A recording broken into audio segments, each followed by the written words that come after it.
மத்தேயு எழுதின சுவிசேஷம் 19வது அதிகாரத்தில் 26வது வசனத்தை எடுத்து வாசிங்க பார்க்கலாம். இயேசு அவர்களை பார்த்து மனுஷரால் இது கூடாததுதான் தேவனாலே எல்லாம் கூடும் என்றார். அப்போ இந்த வசனத்தினுடைய அழகு என்ன சொல்லுதுன்னா, மனுஷனால் இது முடியாதுதான். நம்ம பல நேரங்களில் நமக்கு வரக்கூடிய சோர்வுகளுக்கு காரணம் என்ன கேட்டிங்கனாக்கா, நாம் எதிர்பார்க்கிற காரியங்கள் நடக்கலை, நாம் எதிர்பார்க்கிற காரியங்கள் கிடைக்கலை. நமக்கு விரோதமாக சிலர் எழும்பி நின்று நம்மோடு கூட யுத்தம் பண்ண வருகிற போது நம்முடைய இருதயம் கலங்குகிறது. ஐயோ, இவங்க கூட நம்மளால் எப்படி யுத்தம் பண்ண முடியும், இவங்க கூட எப்படி நம்மளால் எதிர்த்து நிற்க முடியுன்ற ஒரு எண்ணம் நிறைய பேருடைய உள்ளத்தில் இருக்குது. ஆனால் ஒரே ஒரு காரியத்தை கர்த்தர் சொல்கிறார். 2026 சொல்கிறாரு, நீ தனிமையானவன் அல்ல, உன் கூட கர்த்தர் இருக்கிறார். உன்னால் முடியாது தான் நான் ஒத்துக்கிறேன், ஆனால் நீ ஆராதிக்கிற தெய்வத்தால் முடியாதது ஒன்றுமே கிடையாது. சிலர் சொல்லுவாங்க, அவன் பெரிய ஒரு பிஸ்னஸ் மேன் ஆகிறானாக்கா அவன் கையில் நிறைய பணம் இருக்குது, அவங்ககிட்ட நிறைய ஆள்பலம் இருக்குது, அவங்ககிட்ட எல்லா வசதிகளும் இருக்குது, அவன் பெரிய ஆள் ஆகிடுறான். நம்மக்கிட்ட என்ன இருக்குது? நம்மக்கிட்ட இருக்க பணம் கிடையாது, நம்மக்கிட்ட பொருள் கிடையாது, நம்மக்கிட்ட ஆள் கிடையாது, நம்மக்கிட்ட ஒன்றுமே கிடையாது. அல்லேலூயா சொல்லுங்க பார்க்கலாம். ஒன்றுமே கிடையாது, என்னால் எப்படி பெரிய ஆள் ஆக முடியும்? அல்லேலூயா. அப்படி கிடையவே கிடையாது. நான் சொல்கிறேன், உன்னை உயர்த்தக்கூடிய விலை உயர்ந்த அவருடைய வார்த்தை எனக்கூடிய கோலை கர்த்தர் உன் கையில் தந்திருக்கிறாரு. உன்கிட்ட இருக்கிற பணத்தை காட்டிலும், உன்கிட்ட இருக்கிற பொருளை காட்டிலும், உன்கிட்ட இருக்கிற மனுஷனை காட்டிலும், உன்கிட்ட இருக்கிற இந்த உலக எல்லா லௌகீகங்களை காட்டிலும் அவருடைய வார்த்தை எனக்கூடிய மாறாத கோல் உன்னுடைய வாழ்க்கையில் இருக்கிறது என்பதை கர்த்தர் நினைவுபடுத்துகிறார். ஆண்டவர் சொல்கிறாரு, அந்த கோலினாலே உன்னை உயர்த்த முடியும், அந்த கோலினாலே உன்னை அரியணைக்கு மேலே உட்கார வைக்க முடியும், அந்த கோலினாலே அற்புதங்களை செய்ய முடியும், அந்த கோலினாலே மாற்றங்களை கொண்டு வர முடியும், அந்த கோலினாலே உன்னுடைய வாழ்க்கையை சுழற்சிக்குள்ளாய் கொண்டு போக முடியும்.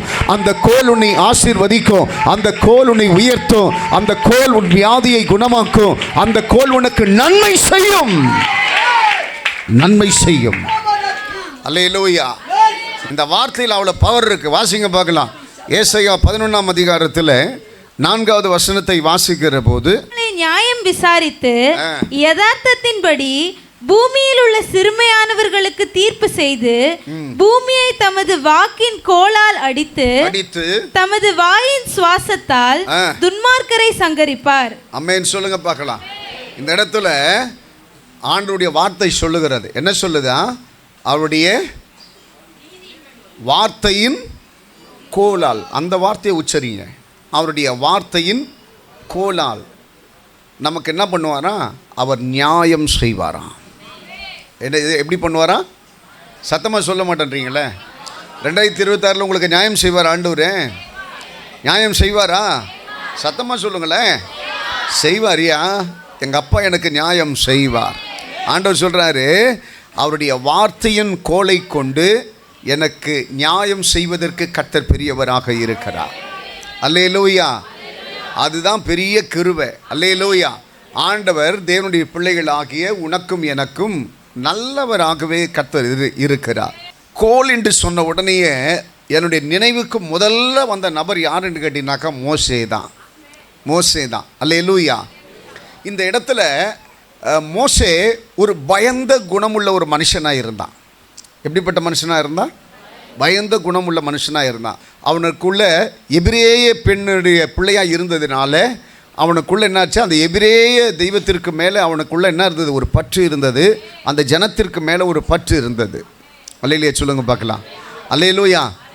அந்த இடத்துல எபிரேயனுக்கு ஒரு ஒரு ஒரு தவறு நடக்கிறது தெரிஞ்ச உடனே என்ன பண்ணிட்டான்? அவனுடைய கோவத்தில் ஒருத்தனை கொன்னுட்டான். அவனுக்கு ஏதாவது ஒரு பனிஷ்மெண்ட் கொடுப்பாங்கன்றதுனால அவன் என்ன பண்ணிட்டான்? அதை மேற்கொள்ள முடியாமல், அதை எதிர்கொள்ள முடியாமல் அவன் என்ன பண்ண? பயந்து அவனுடைய மாமன் வீட்டுக்கு போயிடுறான். அப்போ அவனுக்குள்ளே என்ன இருக்குது? பயம் இருக்குது. அவனுக்குள்ளே என்ன இருக்குது? அவனுக்குள்ளே பயங்கர பயம் இருக்குது. அல்லேலூயா. நல்லா கவனிக்கணும். அந்த பயம் உள்ள ஒரு மனுஷன், நல்லா கவனிங்க, அந்த பயம் உள்ள ஒரு மனுஷன் ஆண்டவர் சந்திக்கிறார் ஒரு நாள். ஆண்டவர் சந்தித்து என்ன சொல்கிறாருனாக்கா, நீ எங்கே போனோம்? நீ எகிப்துக்கு போனோம்.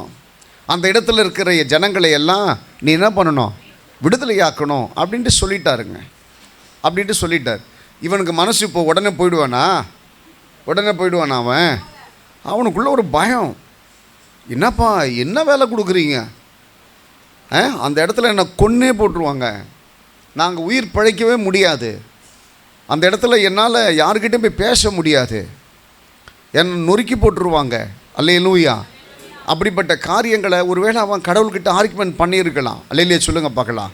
அப்போ ஆண்டவர் என்ன சொல்கிறாருனாக்கா, நீ தனியாக போகாத, நான் என்னுடைய வார்த்தையோடு கூட உன்னை அனுப்புகிறேன். என்ன சொன்னார்? ஆமாம். அப்போது அது எப்படி அந்த வார்த்தை அவனுக்கு கிடச்சிதுனாக்கா, அவன் கையில் ஆல்ரெடி ஒரு கோல் அவன் கையில் இருந்தது. என்ன இருந்தது? ஒரு கோல். அது என்ன கோல்? ஆடு மேய்க்கிற கோல் அவன் கையில் இருந்தது.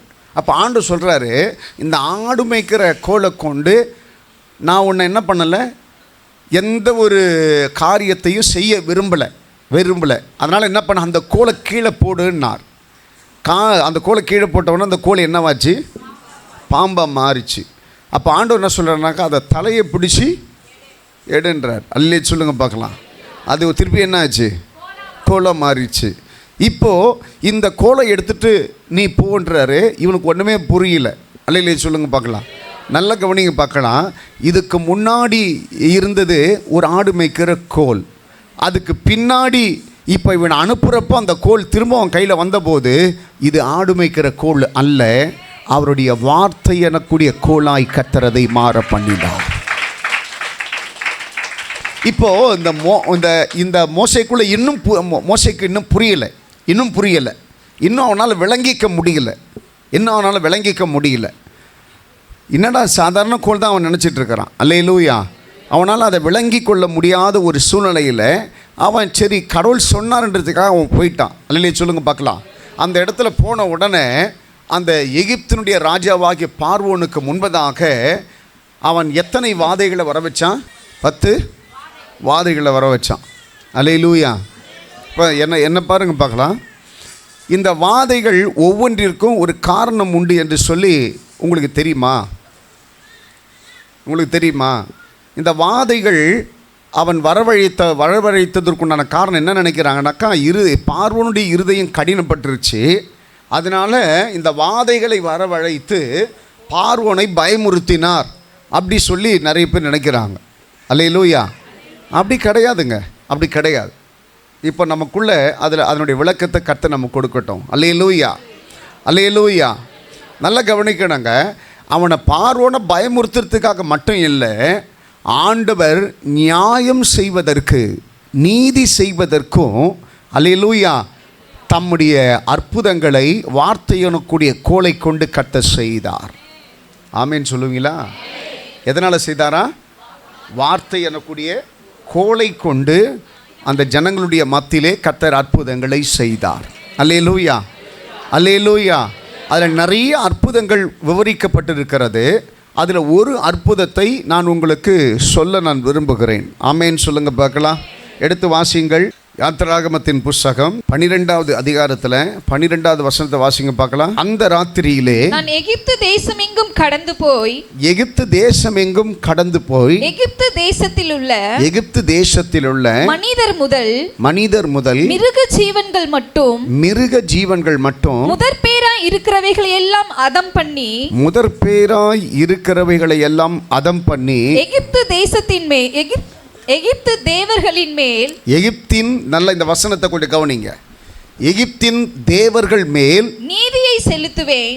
இந்த இடத்துல எகிப்தினுடைய ஜனங்களுக்கு மேல நீதியை செலுத்துவேன் சொல்லல, எகிப்தினுடைய தேவர்கள் மேல் நீதியை செலுத்துவேன், நானே கர்த்தர். போதுங்க.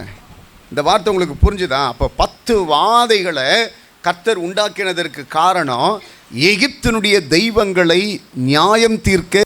அல்லேலூயா. யாரு? எகிப்தினுடைய தெய்வத்தை நியாயம் தீர்க்க ஆண்டவர் முனைந்தாராம். அப்போ நல்லா கவனிக்கணுங்க. ஆண்டவருக்கு என்ன கோவம்னாக்கா, என்ன ஆராதிக்கிற என் ஜனத்தை வழிமாற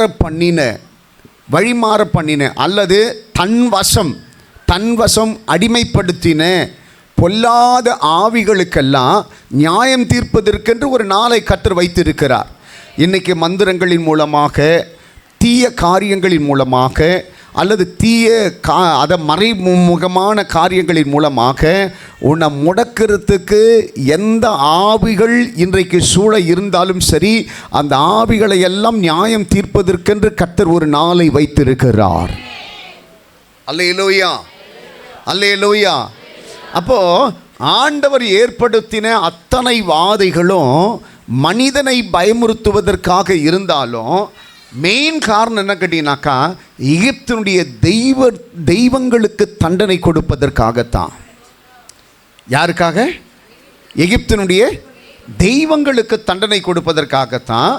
அவருடைய வார்த்தை எனக்கூடிய கோலை கொண்டு அவர் என்ன பண்ணாரா? அற்புதங்களை செய்து கொண்டிருந்தாராம். இன்றைக்கி நம்ம நினைக்கிறோம், நல்லா கவனிங்க பார்க்கலாம். இன்றைக்கி எல்லா கர்த்தருடைய பிள்ளைகளும் சிந்திக்க வேண்டிய ஒரு காரியம். அல்லேலூயா. இன்றைக்கு ஆண்டவராகிய தெய்வத்தை விட்டுட்டு நீ எதற்கு மேலே கவனம் செலுத்தி எந்த காரியத்தை நீ அதிகமாக கனம் கொடுத்து எந்த காரியத்தை அதிகமாக நீ தேடுகிறாயோ அதெல்லாம் விக்கிரகம்தான், அதெல்லாம் விக்கிரகம்தான். அப்படிப்பட்ட விக்கிரகங்களை கர்த்தர் எரித்து போடக்கூடிய ஒரு நாள் வரும். அல்லேலூயா, அல்லேலூயா.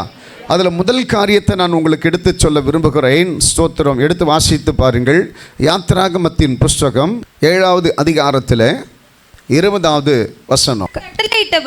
கர்த்தர் கட்டளையிட்டபடி மோசேயும் ஆரோனும் செய்தார்கள். பார்வோனுடைய கண்களுக்கு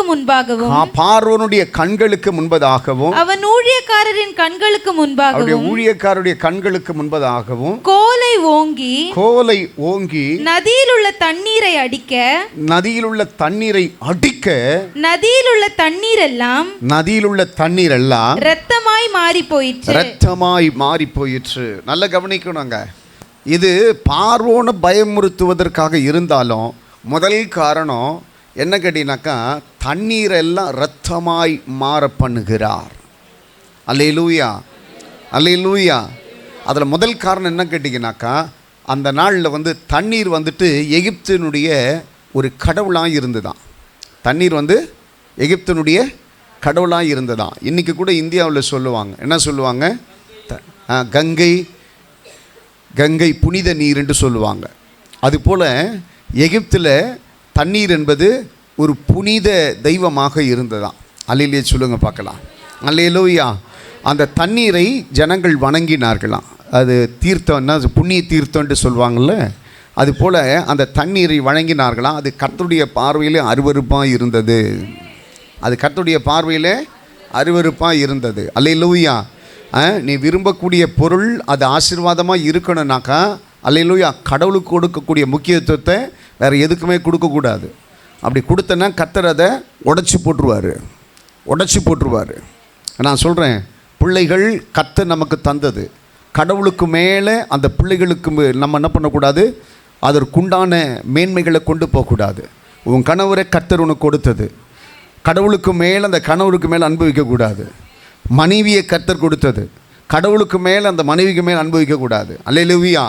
எப்பவுமே சொல்லணும், இது கர்த்தர் கொடுத்த ஈவு, இது கர்த்தர் கொடுத்திருக்கிற கிருபை, இது கர்த்தர் கொடுத்திருக்கிற தயவு. இந்த பிள்ளைய கர்த்தர் எனக்கு தந்தார், இந்த ஆஸ்திகளை கர்த்தர் எனக்கு தந்தார், இந்த வீட்டை கர்த்தர் எனக்கு தந்தார், இந்த என்னை சுற்றி இருக்கிற காரியங்களெல்லாம் கர்த்தர் எனக்கு தந்தார் அப்படின்ட்டு சொல்லி என்ன பண்ணணுமா? கர்த்தரை மகிமைப்படுத்தணுமா? அதை விட்டுட்டு அல்லேலூயா, அல்லேலூயா, அதை விட்டுட்டு நம்முடைய பாதைகள் மாறுவதற்கு நாம் காரணமாக இருந்தனாக்கா கர்த்தர் நம்ம அடித்து போடுவாராம். கர்த்தர் நம்மளை அடித்து போடுவாராம். அல்லேலூயா. அப்போ அநேக ஜனங்களை வழி தப்பி போக பண்ணின அல்லேலூயா அந்த தெய்வங்களை அடிப்பதற்கு முதல் அடையாளமாக தான் கர்த்தர் என்ன பண்ணாரா? அந்த தண்ணீரை இரத்தமாக கர்த்தர் மாற்றினார். ஆண்டவர் யுத்தம் யார்கிட்ட பண்ணுறாருனாக்கா, பார்வோன்கிட்ட போய் பண்ணல. நல்ல கவனிங்க. இவ்வளோ காரியம் பண்ணுற ஒரு பார்வோனை கண்ணிமைக்கக்கூடிய நேரத்தில் செயலெடுக்க வைக்கிறதுக்கு கர்த்தரால் முடியாதா? ஒரே ஒரு காரியத்தை அவனை செஞ்சுட்டேன்னா எல்லாம் முடிஞ்சு போச்சு. கர்த்தர் அப்படின்னு நினைக்கல. இத்தனை வருஷமும் இத்தனை வருஷமும் என் ஜனங்களை என்ன பண்ணியிருக்கிற, இந்த விக்கிரகங்கள் அடிமைப்படுத்தி அவர்களை என்னை விட்டு பிரிக்க வச்சு என் ஜனங்களை உடைச்சி நிர்மூலமாக்கி இருக்கிற ஆவிகளுக்கு நியாயம் செய்யாமல் நான் விடவே மாட்டேன். நான் இப்போ கூட உங்களை பார்த்து சொல்கிறேங்க, உங்களை டெவலப் பண்ணி உங்களை மேலே கொண்டு போகக்கூடியது கர்த்தருடைய திட்டமாக இருக்கட்டும். ஆனால் அதே சமயத்தில் உங்களை இத்தனை நாளும் ஒடுக்கி உங்களுடைய ஆசீர்வாதத்தெல்லாம் குறைச்சி உங்களை ஒன்றுமில்லாமல் பண்ண அந்த சத்துருவை உடைச்சி நிர்மூலமாக்காமல் கர்த்தர் விடவே மாட்டார். நான் சத்தியத்தை சொல்கிறேன். உன்னை நடுத்தெருவில் நிற்க வச்ச, உனக்கு கண்ணீரை விதைக்க வச்ச, தரித்திரத்தை அறுக்க வச்ச, உனக்கு விரோதமாக உன் குடும்பத்தை கலைக்க வச்ச, உன்னை சுற்றிலும் இருக்கிற ஆவிகள் எல்லாம் சந்தோஷப்பட்டு இருக்குல்ல. இன்றைக்கி நீ அழுகிற போது அது சந்தோஷப்படுதில்ல, நீ உடைக்கப்பட்ட போது அது சந்தோஷப்படுதில்ல, நீ ஒரு வெயிதியில் நிற்கிற போது அது சந்தோஷப்படுதில்ல, அவனுடைய வாழ்க்கை இப்படி ஆக்கிட்டேன்னு சொல்லி அது சந்தோஷப்படுதில்ல. கர்த்தர் நீதி உள்ள நியாயாதிபதி சொல்கிறாரு, உன்னை இந்த நிலைக்கு கொண்டு வந்த அந்த பொல்லாத ஆவியை நான் நியாயம் தீர்க்காம அடுத்த நிலைக்கு நான் போகவே மாட்டேன், போகவே மாட்டேன். எங்க அப்பா சொல்றாரு, வார்த்தை மாறாத தெய்வம் சொல்றாரு, எனக்கு தீமை செய்த அல்ல எல்லா பொல்லாத ஆவிகளுக்கும் தேவன் சரி கட்டுவார். என்னுடைய வியாதியை கொடுத்து ஒடுக்க நினைச்ச ஆவிகள் எல்லாம் கர்த்தர் ஒடுக்கக்கூடியதை நான் பார்ப்பேன். தரித்திரத்தை கொடுத்து என்னை உடைக்க நினைச்ச ஆவிகள் எல்லாம் கர்த்தர் நியாயம் தீர்ப்பார். ஆமென். அல்லேலூயா, அல்லேலூயா. என் பிள்ளைகளுக்கு நான் உண்மையான தெய்வமாக இருக்கிறேன். என்னை விட்டு வழிமாற பண்ணினேன். என்னை வணங்கினா தான் இந்த தண்ணி கிடைக்கும், என்னை வணங்கினா தான் இந்த ஆசீர்வாதம் கிடைக்கும், என்னை வணங்கினா தான் உனக்கு இந்த நன்மை கிடைக்குன்னு சொல்லி என் ஜனங்களை இன்றைக்கு வழிமாறி போக பண்ணின ஆவிகளை தேவன் நியாயம் தீர்ப்பாராம். ஆண்டவர் சொல்கிற, நல்ல ரட்சிக்கப்பட்ட கர்த்தருடைய பிள்ளைகள் கூட இன்றைக்கும் வேளாங்கண்ணி போகிறவங்க நிறைய பேர் இருக்கிறாங்க. அந்த பொருத்தனைகள் அங்கே போய் நிறைவேற்றுவாங்க. வேளாங்கண்ணியில் போயிட்டு தலைமுடி எடுப்பாங்க. நிறைய டிஃப்ரெண்ட்டே கிடையாதுங்க. கடவுளை அறியாதவங்க செய்கிறதுக்கும் கடவுளை அறிஞ்சவங்க செய்கிறதுக்கும் ஒன்றும் வித்தியாசமே கிடையாது, வித்தியாசமே கிடையாது. பாருங்கள், ஆண்டவர் சொல்கிறாரு, எல்லா விஷயத்திலும் கர்த்தர் பொறுமையாக இருப்பார். ஆனால் கர்த்தருக்கு விரோதமான காரியங்களை நீ செய்ய ஆரம்பிச்சனாக்கா அதுவே உனக்கு சாபமாக மாறிடும், அதுவே உனக்கு சாபமாக மாறிடும். நான் எப்பவுமே சொல்லுவேன், உன் குடும்பத்துக்கு நீ என்ன பண்ணக்கூடாது, சாபத்தை சேர்த்து வைக்கக்கூடாது, உன் குடும்பத்திற்கு ஒழுக்கக்கேடுகளை சேர்த்து வைக்கக்கூடாது. நான் சொல்கிறேன், நீ உண்மையுள்ள கிறிஸ்தவனாக இருக்கணும். நீ தேவையில்லாத இடங்களுக்கு அலைகிறவனாக இருக்கக்கூடாது, தேவையில்லாத காரியங்களை நீ செய்கிறவனாக இருக்கக்கூடாது, தேவையில்லாத ஒழுக்கக்கேடுகளை உண்டாக்கக்கூடிய மனுஷனாக இருக்கக்கூடாது.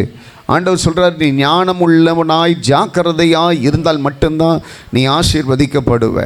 அல்லேலூயா. முதல் காரியம் ஆண்டவர் என்ன பண்ணார், தண்ணியெல்லாம் என்ன பண்ணிட்டார், இரத்தமாய் மாற்றி விட்டார். இப்போ எல்லாரும் தண்ணி, எந்த தண்ணியை கண்டு ஜனங்கள்லாம் அப்படி ஊற்றிட்டு அப்படி பண்ண ஆரம்பித்தாங்களோ அந்த தண்ணியை பார்த்து சபிக்க ஆரம்பித்து விட்டார்கள். அந்த தண்ணியை பார்த்து சபிக்க ஆரம்பிச்சிட்டாங்க. ஐயோ, உன்னை நான் நம்பி உன்னை நான் வணங்கினேனே, உன்னை விட பெரியவர் ஒருவர் இருக்கிறார். அந்த ஜனங்கள்லாம் வார்த்தைகளை பேசுகிறாங்க, நான் இவ்வளோ நாள் உன்னை கடவுளை நினச்சிட்டு இருந்தேன், ஆனால் உன்னை காட்டிலும் ஒரு பெரியவர் இருக்கிறார். ஆண்டவர் அதுதான், அவருடைய தாட் அதுதான், அவருடைய தாட் அதுதான். நீ இவ்வளோ நாள் வணங்கிட்டு இருக்கிறல்ல, இவ்வளோ நாள் இதுன்னு நினைக்கிறல்ல, இதை காட்டில் நான் பெரியவர் என்பதை காண்பிப்பதற்காகத்தான் அவர் நியாயம் தீர்க்க இறங்கினாராம். ஆமென். அல்லேலூயா, அல்லேலூயா. ரெண்டாவது காரியத்தை வாசித்து பார்த்தீங்கன்னா கூட உங்களுக்கு தெரியுங்க. ரெண்டாவது காரியம், அதே யாத்ராகமத்தின் புஸ்தகம் 8ஆம் அதிகாரத்தில் 16வது வசனத்தை வாசிங்க பார்க்கலாம். அப்பொழுது கர்த்தர் மோசேயினிடத்தில், நீ ஆரோனை நோக்கி உன் கோலை நீட்டி பூமியின் புழுதியின் மேல் அடி, அப்பொழுது அது எகிப்து தேசம் எங்கும் பேன்களாய் போம் என்று சொல் என்றார். போதுங்க. இப்போ முதல்ல நான் சொல்லுகிற போது சொன்னேன், தண்ணீரை கடவுளாய் வணங்கினார்கள். அந்த கடவுளுக்கு பேர் என்ன கேட்டீங்கன்னா ஹப்பி. அந்த கடவுளுடைய விக்கிரகத்துக்கு பேர் என்னது, அதுக்கு தமிழுடைய வார்த்தை என்ன கேட்டீங்கன்னாக்கா தண்ணீரின் கடவுளா. அல்லேலூயா. இப்போ ரெண்டாவது நம்ம வாசிக்கிறோம், இந்த இடத்துல அந்த கடவுளுக்கு பேர் என்ன கேட்டீங்கன்னாக்கா கேப் என்கிற கடவுளா. அல்லேலூயா சொல்லுங்க பார்க்கலாம். இந்த கடவுள் என்ன கேட்டால் பூமியின் கடவுளா. அதுதான் இப்போ நம்ம சொல்லிகிட்டு இருக்கிறாங்க பூமாதேவி. என்ன சொல்கிறாங்க? என்ன சொல்கிறாங்க? சத்தமாக சொல்ல மாட்டேன்றீங்களே. பூமாதேவி. அந்த கடவுளுடைய பெயர் எகிப்தியர் என்ன வச்சுருந்தாங்களா? கெப்பு. அந்த விக்கிரகத்தினுடைய பேர் என்ன? கெப்பு. ஆமாம், அந்த அந்த கையை கொஞ்சம் விட்டுட்டானாக்கா பூமி சரிஞ்சிரும். அல்லேலூயா சொல்லுங்கள் பார்க்கலாம். அல்லேலூயா, அல்லேலூயா. இன்னும் படைத்தவரால் கூட அப்படிப்பட்ட டைரெக்ஷனுக்கு கொண்டு போகவே முடியாது. ஆனால் அந்த கதை சொல்கிறாங்க பாரு, அப்படி சொல்கிறாங்க. அல்லேலூயா, அல்லேலூயா, அல்லேலூயா. நிறைய காரியங்கள்லாம் இந்த பௌர்ணமிக்கு தூங்காமல் இருக்கிறதுக்கு கூட காரணம் அதுதான். பூமாதேவியை தூங்க வச்சிடக்கூடாது. அவள் தூங்கிட்டனாக்கா உலகம் சரிஞ்சிடும், நம்மளாம் கீழே விழுந்துருவோம் பாதாளத்தில். அல்லேலூயா சொல்லுங்கள் பார்க்கலாம். அல்லேலூயா. இதெல்லாம் எங்கள் ஆண்டவர் வார்த்தையினாலே உண்டாக்கினார். அல்லேலூயா. ஆண்டவர் உண்டாக்கினது பாருங்க. நான் உங்ககிட்ட ஒன்று சொல்கிறேன், நல்லா கவனிங்களேன். ஆண்டவர் இந்த கோலை என்ன பண்ணிட்டாரு? பாம்பா மாற்றினாராம். பாம்பா மாற்றினார். இது கூட என் மனசில் ரொம்ப ஒரு பெரிய விடையாக இருந்தது. இப்போது இங்கே இருக்கிற எல்லாருக்குமே பாம்புன்றது என்னது? பாம்புன்றது என்னது? சத்தமாக சொல்லுங்கள். ஆமாம், எல்லா கிறிஸ்தவங்களும் பாம்புன்னா யார்? சாத்தான். அப்படி தான் நினைப்பாங்க. பாம்புன்றது சாத்தானை தான் நினைப்பாங்க. அல்லேலூயா. ஆனால் நல்லா கவனிக்கணும். ஆண்டவர் மோசேயினுடைய கோலை கீழே போட்ட உடனே அது என்னவா மாறிச்சு? பாம்பாக மாறிச்சு. அது திருப்பியும் கையில் எடுத்த உடனே கோலாக மாறிச்சு. ஏன் அது பாம்பாக மாறணும்? அப்போ பாம்பு கெட்டது இல்லை. பாம்பு கெட்டது இல்லை. நல்லா கவனிக்கணும். நீங்கள் அந்த இடத்துல ஆண்டவர் ஒரு அற்புதம் செய்வார். எகிப்தினுடைய மோசேயினுடைய கோலை நெட்டின போது அநேக சர்ப்பங்கள் வந்தது. எகிப்தினுடைய மந்திரவாதிகள் கோலை நீட்டின போது அநேக சர்ப்பங்கள் வந்தது. ஆனாலும் மோசேயினுடைய கோலில் இருந்த சர்ப்பம் எல்லா சர்ப்பங்களையும் விழுங்கி போட்டது. அப்போ நல்ல கவனிங்க பார்க்கலாம்.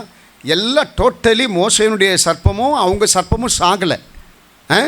மோசேயினுடைய சர்ப்பம் உயிரோடு இருந்தது, மற்றவருடைய சர்ப்பம்லாம் விழுங்கப்பட்டது. அதுக்கு என்ன காரணம் நினைக்கிறீங்க? என்ன காரணம் நினைக்கிறீங்க? நல்லா புரிஞ்சுங்க பார்க்கலாம். அதாவது சர்ப்பத்தை கர்த்தர் பிசாசை நினைக்கலை, ஆனால் சர்ப்பத்தை தெய்வமாக வணங்குவது தான் தவறு என்று சொல்லி கர்த்தர் நினைக்கிறார். எல்லாமே கர்த்தருடைய படைப்பு தாங்க. எல்லாமே எல்லாமே சத்தமாக சொல்லுங்கள். எல்லாமே கர்த்தருடைய படைப்பு தான். எல்லாமே கர்த்தருடைய படைப்பு தான். நோவானுடைய பேழைக்குள்ளே பாம்பு போச்சா இல்லையா? போச்சா இல்லையா? சொல்லுங்களேன். போச்சு. ஏதேன் தோட்டத்தில் பாம்பு இருந்தா இல்லையா? இருந்தது. அப்புறம் ஏன் நம்ம பாம்பை பிசாசுன்றோம்? பாம்பு பிசாசு கிடையாதுங்க. பாம்பை என் தெய்வத்தினுடைய ஸ்தானத்திற்கு கொண்டு வைப்பது தான் பிசாசு. ஆண்டவர் பாம்பை வெறுக்கலை, பாம்பினுடைய வடிவத்திலே பிசாசாக கொண்டாடக்கூடிய ஆவிகளை தான் கர்த்தர் வெறுக்கிறார். அப்போ நல்லா கவனிங்க பார்க்கலாம். ஆண்டவருடைய திட்டம் பாம்பை அழிக்கிறது கிடையாது, பாம்பை அழிக்கிறது கிடையாது. ஆண்டவருடைய திட்டம் பாம்பை தெய்வமாக வணங்கக்கூடிய ஆவிகளை அழிப்பது தான் கர்த்தருடைய திட்டம். நான் அது மாதிரி தான் சொல்கிறேன். நீ பாம்பினுடைய வடிவத்தை, பாம்புக்கு தெய்வமாக என்ற ஒரு உருவத்தை கொடுக்கறது போல, நீ எதை கொடுத்தாலும் உன் வாழ்க்கையில் இருக்கக்கூடிய எதற்கு அந்த கடவுள் எனக்கூடிய அந்தஸ்தை நீ கொடுத்தாலும் அதெல்லாம் ஒரு நாள் அழிக்கப்படும். அதெல்லாம் ஒரு நாள் அழிக்கப்படும். அல்லேலூயா சொல்லுங்க பார்க்கலாம். அதனால் தேவனுடைய பிள்ளைகள் என்ன பண்ணணுமா? ஜாக்கிரதையாய் எச்சரிக்கையாய் நடக்க வேண்டியது அவசியமாக இருக்கிறது. அல்லேலூயா. அப்போ ஆண்டவருடைய தீர்மானம் கூட என்னென்னு கேட்டிங்கனாக்கா, பூமியை அழிப்பது கிடையாது, பூமியை உடைப்பது கிடையாது, பூமிக்கு விரோதமாக எழும்புவது கிடையாது. ஆனால் பூமியை தெய்வமாக வணங்குகிற ஆவிகளை, வணங்க வைத்த ஆவிகளை அழிப்பது தான் கர்த்தருடைய திட்டம். அந்த இடத்துல வாசிங்க பார்க்கலாம் திருப்பியும். அப்பொழுது கர்த்தர் மோசேயினிடத்தில், நீ ஆரோனை நோக்கி உன் கோலை நீட்டி பூமியின் புழுதியின் மேல் அடி, அப்பொழுது அது எகிப்து தேசம் எங்கும் பேன்களாய் போம் என்று சொல் என்றார். இந்த இடத்துல நல்லா கவனிங்க பாருங்களேன். எல்லா இடத்துலையும் ஆண்டவர் என்ன பண்ணல? நீட்டுன்ட்டு சொல்லலை, நீட்டுன்ட்டு சொல்லவே இல்லை. என்ன சொல்கிறாரு? ஆட்டிடான்றாரு. ஆட்டி. அல்லேலூயா. உனக்கு கொடுக்கப்பட்டிருக்கிற அதிகாரத்தை பிசாசுக்கு முன்னாடி என்ன பண்ணணுமா? அடிக்கணும். பாவம்பா விட்டுருப்பா அப்படி சொல்லிடாத. அல்லேலூயா. எல்லா பிசாசுக்கு முன்னாடியும் பயப்படக்கூடாது. நீ தைரியமாக கர்த்தருடைய வார்த்தைகளை உச்சரித்து பேசக்கூடிய ஒரு மனுஷியாய் இருக்கணும். அல்லேலூயா. மூன்றாவது காரியம், யாத்திராகமம் 9ஆம் அதிகாரத்தில் 23வது வசனம். அப்படியே மோசே தன் கோலை வானத்திற்கு நேராக நீட்டினான். அப்பொழுது கர்த்தர் இடிமுழக்கங்களையும் கல்மழையையும் அனுப்பினார். அக்கினி தரையின் மேல் வேகமாய் ஓடிற்று. எகிப்து தேசத்தின் மேல் கர்த்தர் கல்மழையை பெய்ய பண்ணினார். ஆமென். இந்த இடத்துல அடுத்தது பார்த்தீங்கன்னாக்கா, வானத்திற்கு நேராக கர்த்தர் என்ன பண்ணுறாரா? கோலை நீட்டென்று சொல்கிறாராம், அப்படின்ட்டு சொல்கிறார். நல்ல இந்த இடத்துல கொஞ்சம் நல்லா கவனிக்க பார்க்கலாம். இது அடுத்தது எந்த கடவுளை வணங்கினார்னாக்கா, வான பகவான். என்னவா? வான பகவான். அந்த தெய்வத்தினுடைய பேர் என்ன வச்சுருந்தாங்கனாக்கா, சேட்டுன்ட்டு வச்சுருந்தாங்களாம். சேட் அப்படின்னாக்கா என்ன அர்த்தமா? வான பகவான் என்று சொல்லி அர்த்தமா? இன்றைக்கும் நிறைய பேர் காலையில் 5 மணி ஆயிடுச்சுனாக்கா என்ன பண்ணுறாங்க? அப்படி மேலே பார்த்து வணங்கி கொண்டிருக்கிறாங்க. ஆண்டவர் சொல்கிறாரு, வானத்தையும் பூமியையும் உண்டாக்கின தெய்வத்தை நீ வணங்கணுமே தவிர சிருஷ்டிகளை வணங்கவே கூடாது. அல்லேலூயா. இதை நம்மளை உண்டாக்கினவரை, நம்மளை எப்படி உண்டாக்குனாரோ அதுதான் வானத்தை உண்டாக்குனார். வானத்தை எப்படி உண்டாக்குனாரோ அப்படி தான் எல்லாவற்றையும் உண்டாக்கினார். அல்லேலூயா. எல்லாம் அவருடைய சிருஷ்டிகள். அதனால் அவரை விட்டுட்டு நம்ம என்ன பண்ணோட, ஒரு காலமும் தவறானவைகளை வணங்கக்கூடாது. அவருடைய வார்த்தையினுடைய கோலை கொண்டு கர்த்தர் 3வது செய்த காரியங்கள். அடுத்தது வாசிங்க பார்க்கலாம். யாத்திராகமத்தின் புஸ்தகம் 10ஆம் அதிகாரத்தில் 22வது வசனத்தை வாசிங்க பார்க்கலாம். மோசே தன் கையை வானத்துக்கு நேராக நீட்டினார். அப்பொழுது எகிப்து தேசம் எங்கும் 3 நாள் மட்டும் காரிருள் உண்டாயிற்று. அடுத்தது பாருங்க, ஆண்டவர் எங்கே கை வைக்கிறார்னாக்கா, சூரியனுக்கு மேலே கையை வைக்கிறார். எகிப்தியர் அடுத்தது வணங்கின கடவுள் எது கேட்டிங்கனாக்கா, சூரிய பகவான் அப்படின்ட்டு சொல்லுவாங்க. காலையில் எழுந்த உடனே பண்ணக்கூடிய சூரிய நமஸ்காரம். மனுஷன் படைத்தவரை விட்டுட்டு படைத்ததையெல்லாம் வணங்க ஆரம்பித்தானா, இது கர்த்தருடைய பாருங்க. இங்கெல்லாம் போக வேண்டிய சுச்சுவேஷனே கிடையாது. ஆனால் ஆண்டவர் பாருங்க, ஒன்றை விடாமல் கர்த்தர் எல்லாத்தையும் அடித்தார். எல்லாத்தையும் அடித்து நிர்மூலமாக்கினார். அல்லையிலே சொல்லுவாங்களா, நீ என்னை விட்டுட்டு இது வரைக்கும் நீ என்னென்னலாம் பண்ணியோ அங்கெல்லாம் போய் ஃபைட் பண்ணார். அதாவது முன்னால் முடிஞ்சதுனாக்கா என்கிட்ட வந்து யுத்தம் பண்ணேன். அல்லேலூயா. அதை தான் கர்த்தர் விரும்பினார். அல்லேலூயா. ஆண்டவர் அந்த காரியத்தை அவ்வளவு ஸ்ட்ரைட் ஃபார்வர்டாக கர்த்தர் பேசினார். அல்லேலூயா. ஆண்டவர் சொல்கிறாரு, அவர் சர்வ வல்லமையுள்ள தேவன் என்பதை கர்த்தர் நிரூபித்து காண்பித்தார். அல்லேலூயா. அல்லேலூயா. நிறைய பேருக்கு இது புரியாது. இந்த வாதைகள் எல்லாமே எகிப்தினுடைய தெய்வங்களை குறிக்கிறது. எகிப்தில் இருந்த தெய்வங்களா, அந்த தெய்வங்களை இந்த பார்வோனுடைய கையில் இருக்கிற ஜனங்களை மட்டும் விடுதலையாக்க நினைக்கல, அந்த ஜனங்களை அடக்கி ஆண்டுட்டு இருந்த அந்த பொல்லாத ஆவிகளுக்கு நியாயம் தீர்க்கும்படி கர்த்தர் போனாராம். அல்லேலூயா. அடுத்தது யாத்திராகமத்தின் புஸ்தகம் 9ஆம் அதிகாரத்தில் 6-7 கர்த்தர் அந்த காரியத்தை செய்தார். எகிப்தியருடைய மிருக ஜீவன்கள் எல்லாம் சில எகிப்தில் அடுத்தது இருந்தது என்ன கேட்டீங்கன்னாக்கா, மிருக ஜீவன்கள் எனக்கூடிய கடவுள்களா. அல்லேலூயா. இன்னைக்கு நம்மக்கிட்ட இருக்குது பார்த்தியா, மிருகம்லாம் கடவுளாக வச்சுருக்கிறாங்க. அல்லேலூயா. எல்லாமே ஒரு கடவுளாக வச்சுருக்கிறாங்க. அல்லேலூயா. ஆண்டவர் சொல்கிறாரு, அந்த மிருக ஜீவன்களை எகிப்தியர்கள் வணங்கினார்களாம். அப்போ ஆண்டவர் செய்யக்கூடிய அடுத்த காரியம் என்ன கேட்டிங்கனாக்கா, அந்த மிருக ஜீவன்களை எல்லாம் வாசிங்க, மிருக ஜீவன்கள் எல்லாம் செத்து போயிற்று. எத்தனை பேர் ஆமேன்னு சொல்லுங்க. அவள்தான் அதனுடைய கதெல்லாம் முடிஞ்சு போச்சு. டோட்டலி எல்லாம் முடிஞ்சு போச்சு. அல்லேலூயா. அல்லேலூயா. எனக்கு ரொம்ப இதில் ரொம்ப குழப்பம் இருந்தது. ஃபஸ்ட்டு எதுக்குடா பார்வோனை பயமுறுத்துறதுக்கு இதெல்லாம் சுற்றி வளைச்சி பண்ணிகிட்ருக்காருன்னு நினச்சேன் நான். அல்லேலூயா சொல்லுங்க பார்க்கலாம். ஆனால் அதுக்கப்புறம் தான் இதில் இவ்வளோ பெரிய ஆவிக்குரிய அர்த்தம் இருக்கிறது என்பதை கர்த்தர் வெளிப்படுத்தினார். அந்த தெய்வங்கள் எல்லாம் இஸ்ரவேல் ஜனங்களை என்ன பண்ணிச்சான், அடிமைப்படுத்தி அந்த ஜனங்களுக்குரிய நன்மைகளை, அந்த ஜனங்களுடைய தெய்வத்தை வணங்க விடாமல் அவைகளை ஒடுக்கி வைத்திருந்ததாம். அல்லேலூயா. அந்த ஜனங்களை எல்லாம் கர்த்தர் அந்த ஒடுக்கின ஆவிகளுக்கு மத்தியிலிருந்து கர்த்தர் உயர்த்தினாராம். அல்லேலூயா. அடுத்தது ஆண்டவர் என்ன பண்ணாராம்? எடுத்து வாசிங்க பார்க்கலாம். யாத்திராகமம் 17ஆம் அதிகாரத்தில் 5-6. அப்பொழுது கர்த்தர் மோசேயை நோக்கி, நீ இஸ்ரவேல் மூப்பரில் சிலரை உன்னோடே கூட்டிக் கொண்டு நீ நதியை அடித்த உன் கோலை உன் கையிலே பிடித்து கொண்டு ஜனங்களுக்கு முன்னே நடந்து போ. அங்கே ஓரேபிலே நான் உனக்கு முன்பாக கன்மலையின் மேல் நிற்பேன். நீ அந்த கன்மலையை அடி, அப்பொழுது ஜனங்கள் குடிக்க அதிலிருந்து தண்ணீர் புறப்படும் என்றார். ஒரு ஆமென் சொல்லுங்க பார்க்கலாம். இந்த இடத்துல பார்த்தீங்கன்னாக்கா கண்மலையை அடித்த போது அதற்குள்ளே இருந்து என்னாச்சா? நீரூற்று புறப்பட்டதான். இந்த கண்மலை எதற்கு அடையாளம்னாக்கா கிறிஸ்துவுக்கு அடையாளம். இஸ்ரவேல் ஜனங்களுடைய தாகத்தை தீர்த்தது. நல்லா புரிஞ்சுக்கணும் நீங்கள். இந்த கண்மலையில் இருந்த புறப்பட்ட ஊற்று என்னாச்சா? ஜீவ நீரூற்றை கொண்டு வந்தது. இது அப்படியே கிறிஸ்துவுக்கு நம்ம அடையாளமாக சொல்லலாம். இயேசு கிறிஸ்து சிலுவையில் தொங்கிட்டு இருக்கிற போது ஒரு ஈட்டி எடுத்து அவர் விழாவிலே குத்தினார்கள். அதற்குள்ளே இருந்து தண்ணீர் வந்தது. அந்த நான் சொன்னல, அந்த தண்ணீர் குத்தின உடனே அது போய் ஒரு குருடனுடைய ஒரு சேவகனுடைய கண்ணில் பட்ட உடனே அவனுக்கு பார்வை கிடைத்தது. அல்லேலூயா, அல்லேலூயா. அப்போ அந்த கண்மலை யாருக்கு அடையாளம்? கிறிஸ்துவாகிய என் தெய்வத்திற்கு அடையாளம். அந்த தெய்வத்திற்குள்ளிருந்து புறப்படுகிற ஜீவ நீரூற்றை கர்த்தர் தேவ பிள்ளைகளாக நமக்கு கொடுக்க நினைக்கிறார். அல்லேலூயா. அப்போ என் அன்பு கர்த்தருடைய பிள்ளைகளை பார்த்து நான் சொல்கிறேன், இப்படிப்பட்ட விலையேற பெற்ற அவருடைய வார்த்தை எனக்கூடிய கோலை கர்த்தர் உனக்கு எனக்கு தந்திருக்கிற நோக்கமே நமக்கு நியாயம் தீர்ப்பதற்காகத்தான் கர்த்தர் தந்திருக்கிறாராம். எதுக்காக தந்திருக்கிறாரு? நியாயம் தீர்ப்பதற்கு. தேவனுடைய பிள்ளைகள் ஆகிய நமக்கு மேலே ஆளுமை செய்கிற ஆவிகளை எல்லாம் உடைப்பதற்காகத்தான் கர்த்தர் அந்த கிருபையை கர்த்தர் தந்தாராம். அல்லேலூயா.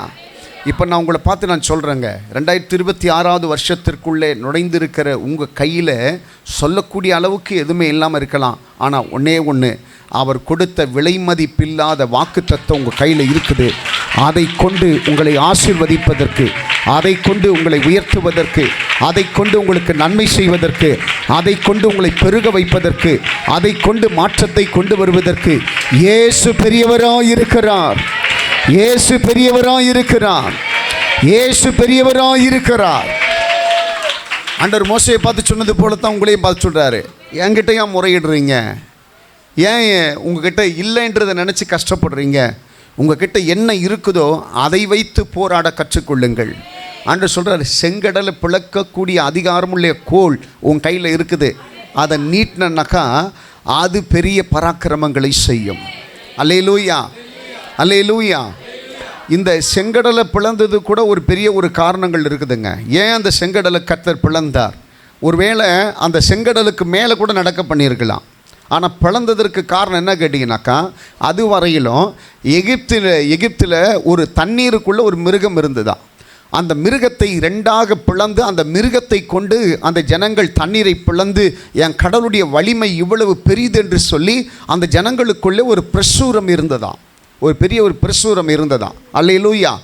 அதை காட்டிலும் நீயும் நான் ஆராதிக்கிற தேவன் பெரியவர் என்பதை காண்பிப்பதற்காகத்தான் அவர் உலர்ந்த தரையிலே உன்னை என்னை நடக்க வைத்தவரை போல நடக்க வைத்தாராம். ஒரு ஆமேன் சொல்லுங்க பார்க்கலாம்.